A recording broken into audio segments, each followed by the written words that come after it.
I bought ground news, so you didn't have to. I think we all know that we live in a very polarized society, and people love to manipulate the truth. It gives you your blind spots. So I've read 100% more blind spots for the right, which is interesting.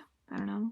It gives you your media ownership, so they're all independent news, topic insights, an interactive chart of the topics and subtopics that I read mostly about, so mostly politics, countries that I've read mostly about, so the United States. It gives you the bias distribution, untracked bias. Okay, cool. So if they are able to identify what bias distribution a news agency belongs to, they identify it. And then if they can't, they also identify those places. As we can see, there are untracked biases that it wasn't able to identify.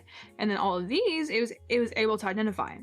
I think that's cool. It gives you these perspectives on the situation. And then you have the ability to go and see all of the articles. It looks like what the Blind Spot newsletter is going to be is things that the right didn't cover and then things that the left did not cover. So for example, if you're looking mostly at right-leaning news and the right side is not covering something, how are you going to know about it? Well, this gives you that opportunity. So for example, on this 1 in 4 Affordable Care Act, enrollees would very likely forego health insurance if premiums doubled, and that was a poll. Only 2% of the sources, 131 sources, only 2% of those were right-leaning. If you're only looking at the right, you're not going to see it. So it gives you that opportunity. And this is interesting. For example, on the left side, for their blind spot, gunman opens fire at home of podcaster Tim Pool. Only 11% of the 19 sources were on the left. And that's, you